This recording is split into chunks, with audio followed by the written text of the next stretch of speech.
gods are still here, and it's evident right now, you know, through the ruling families, like I talked about before, you know, with Walt Disney, you know, the Disney Corporation, you know, Viacom, and the Media Corporation. Those are the three largest conglomerates out there, and they're steadily pumping this filth, you know, about all media outlets into your houses. You know, all you got to do is just turn on the TV right now. Why do you think that the Hebrew Israelite man in all modern day sitcoms and stuff is emasculated? You know, why do you think a man has to walk around in a dress, a Hebrew man, in order to get it, in order to make it big? Tyler Perry is the biggest thing on TV. He's walking around, parading around like a homosexual. You know, where scripture talks against that. You know, it says a man is not to dress as a woman, and likewise, you know, just like it says a man is not to lay with a man's not to lay with a man, just like he's not to lay with a woman. It's an abomination to Yah. But you got most Christians who accept homosexuals. As a matter of fact, homosexuality, like we stated before, is rampant in the Christian church. You know, it's accepted in the world. But what does Yah say about that? Yah says no. You know, but to get back to this Boule, brothers and sisters, this is how we're going to end it right here.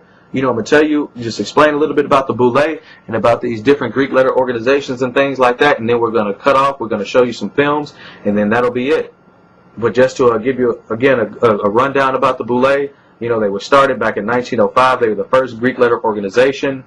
You know, it was them, the Alphas, the Kappas, you know, the Qs and all of those guys. And what they do is they protect this, they keep this secret. They are the guardians. As a matter of fact, their symbol is a Grecian sphinx covering an urn. And the urn, within the urn, it has a circle within a circle. So they're the guardians. They're protecting the secret, which is protected then by another secret. So that's what it is that they do. They keep you blind, deaf, and dumb as to what's going on in the world today.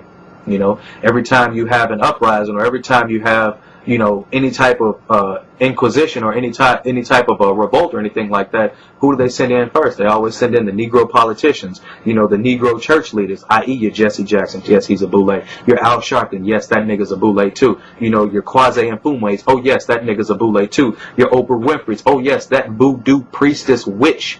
Yes, she is a Boule too. You know, your Denzel Washingtons. Yes, he is a Boule too. You know, all of these people, all of these famous people who are in the world of Hollywood, you know, they fall under this order.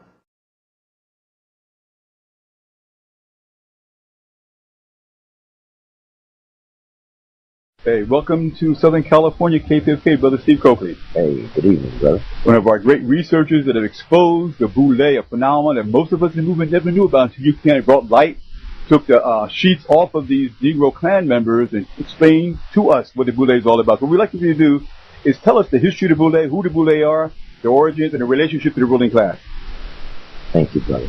I would thank you for hosting me and my friends here, and appreciate you and all your company. Everybody's excessively intense, and that is the demand of the day. This secret society, this particular black secret society that we'll talk about today, is the first of the black Greek society, started in 1904, and that word that you said, Boule, is actually an acronym. It's a Sigma Pi Phi.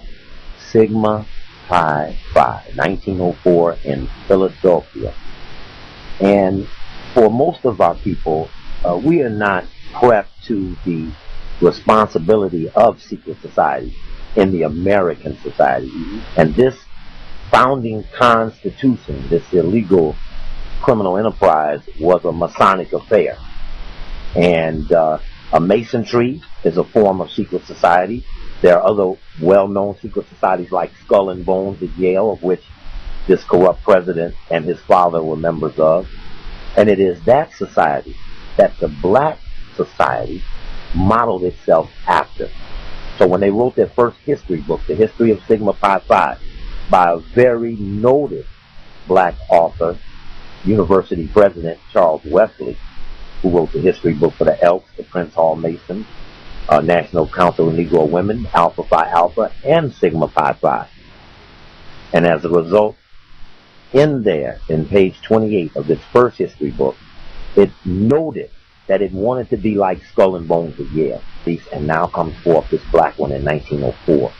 As we began to read deeper, it had another analogy in the story to Skull and Bones. It wasn't until we got the history book that the analogy that looked happenstantial in the story in the LA Times was actually deeper in the actual history book, where they drew attention to Skull and Bones. It denoted that W.E.B. Du Bois was a member, and it began to describe people, influential people in the present day society, and historically, our university, historically black college presidents are primarily coming out of this advisors to the king. And that word, that Boule word, can be looked up in an encyclopedia. Well, now people don't use them, they use internet. And that's a dangerous thing, a dangerous dependency. But Boule, B-O-U-L-E, the Greek version. There's a French version that's a coming together, a conclave, the AKA called their convention, the Boule. But the Greek word is what we're looking for, the advisors to the king. The lower house of the Greek parliament is called Boule, something else. And in its history book, it drew attention. Here's a logo. And this is their logo is a Grecian sphinx. It's an animal. And this Grecian sphinx is similar to a griffin or a gargoyle. Kind of ironically, the Boule had their convention in Los Angeles in 1941. But where else? Griffin Park. And this logo, this symbol, is a guardian animal. This would be similar to a Rottweiler or a dog or a German Shepherd. They tend to protect something higher than itself. Mausoleum to him there. Those societies, those 4 male, those 4 female, and the Boule tend to make up a aristocracy. We talk in the park about the 10%. Not in the sense of us in exclusivity, but them in the terms of deputizing 10% of the population to assure that the 90% never catch on. Mm-hmm. And it's very important to know that if you look to Alpha Phi Alpha website, there's alphas, kappas, Qs, and Phi Beta Sigma. There's Zeta Phi Beta, Delta Sigma Theta, AKA, and Delta, I'm missing somebody, Sigma Gamma Rho. If you look to, say, the Alpha website, they brag about being 95% of all black lawyers. Mm-hmm. Now, the Alphas are 95% of the black lawyers. What does that leave the Kappas, the Qs? Okay, now we're in the 90s. They claim to be 65% of the black accountants, the lawyers, the doctors, dominating. And it may be that our professions are dominated by people in the Greek society. At Howard, there was a student that I tried to help get a doctorate in engineering. Very exclusive about giving them out. If you get one, you're set for life. Morgan State, Howard are very exclusive. Took big money from governments to make engineers, but the brothers weren't coming out. And when we got deeply involved, we found how close-knit, how selective the professional process is. So he ended up at the patent office. He was a Kappa. He said, we have 15 blacks, 1 female, 14 brothers, and all 14 of us are Kappa. Only Kappa's going to get in here. And there are jobs all over where we think we're applying for something fair and open. But I would suggest that the ruling class recognize this was a very significant period, D-Don, when they decided that they would give a college degree to a person of African ancestry in America who, after Reconstruction, should have been pretty pissed off. And so there was this thing they went through, right? A born man versus the made man. The born man, the king and the queens of Europe, had to deputize people to colonize the lands, the Columbuses and the Cecil Rhodeses who went to Africa. They weren't the aristocracy, but they fought to be gladiators and colonists and explorers. The Lewis and Clark, who were Masons, these men used the society to advance the wishes of the ruling class, and they set up a system, a circle within a circle, within another circle. Each circle protected the circle within it.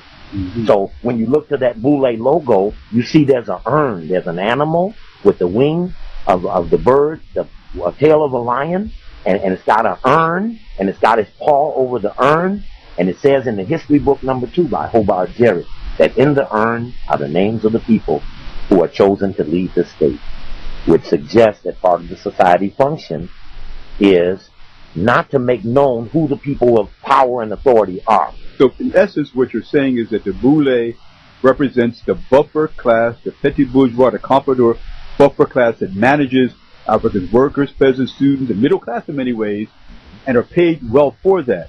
And they receive their direct orders from the European capitalist class. Yes, if you were to look to today, where Boule members like Vernon Jordan, who is managing director of Goldman Sachs, he took Bill Clinton to his first Bilderberger meeting in 1971. The black man took the white man from Arkansas to the big international meeting. Vernon Jordan, former head of the Urban League, who groomed Ron Brown, who then went on to become Secretary of Commerce, killed in a plane crash, murdered, because Boule are considered domestic.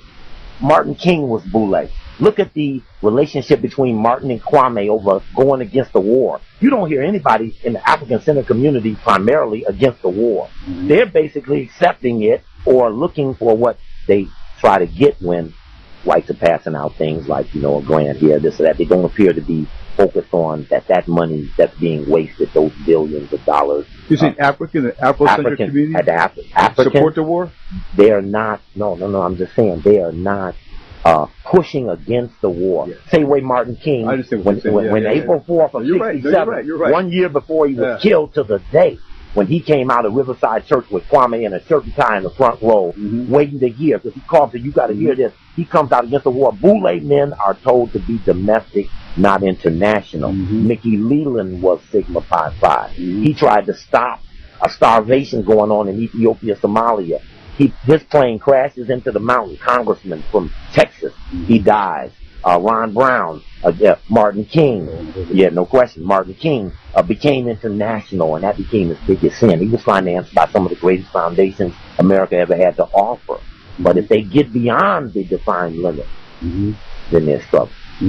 That's an important thing about a secret society, is the initiation or the ritual, which is an act of submission. I would never want anyone to underestimate when someone goes on that line and they beat them or they make them do things or unusual things or ridicule them, that act is an act of submission, and that's very essential to keeping a secret society in order. How do you command that subordination? And white supremacy that's coming at us, the Klan is not a threat to our African community. They're not coming in the neighborhood, but Chase and Goldman Sachs and Lazard Perez and Standard & Poor's and Moody's, obscure bond rating companies that can control cities that our people don't mess with, you know.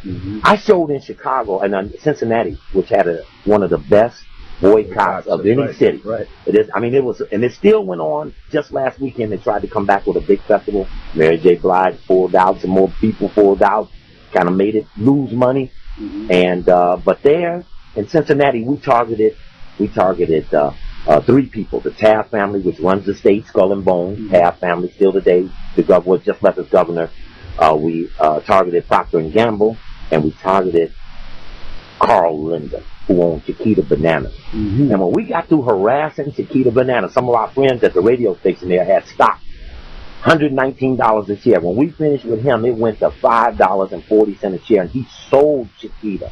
Now, what I'm trying to say is there's a vulnerability in America that has not been exercised by our community because our secret societies have been pledged never to tell us those vulnerabilities. They work for them, they patch them, they protect them, they act like they don't exist, but they serve them, and they never utter against them, even never whisper to us. If you saw on that Boule tape when we were there messing at the convention, I told my buddies, we're not here to recruit them. We don't want them to be better brothers. We want to warn them that if they're the guard dog on white supremacy, when we jump the fence, what you going to do? You're going to bite, you're going to fight, or you're going to run out and let us get to who we are. But how do we get to who we after when we got all this wing and wang out here?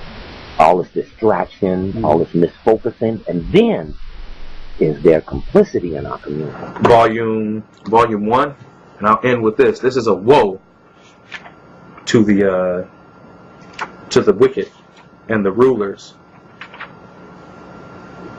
And this is Enoch chapter 62. This is the condemnation of the ruling classes and the blessings of the righteous ones. This is a prophecy, and this is to come. This is what's going to happen to all of you wicked rulers out there who are ruling right now, who are in service to Satan. All of you knights in service to Satan. This is what's coming for you. Again, this is the book of Enoch, First Enoch. This is chapter 62, and I will read the entire 62nd chapter. And it says, "Thus says the Most High Yah, commanded the kings, the governors, and high officials, and the landlords, and said, Open your eyes and lift up your eyebrows, if you are able to recognize the elect one. And the Most High of Spirits has sat down on the throne of his glory, and the Spirit of righteousness has been poured out upon him.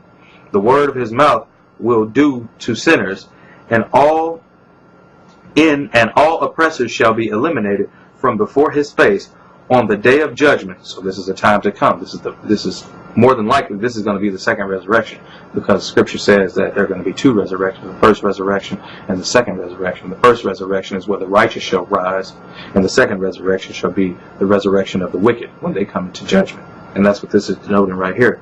On that day of judgment, all the kings, the governors, the high officials, and the landlords shall see and recognize him. So they're going to wake up at that second resurrection, and they're going to instantaneously know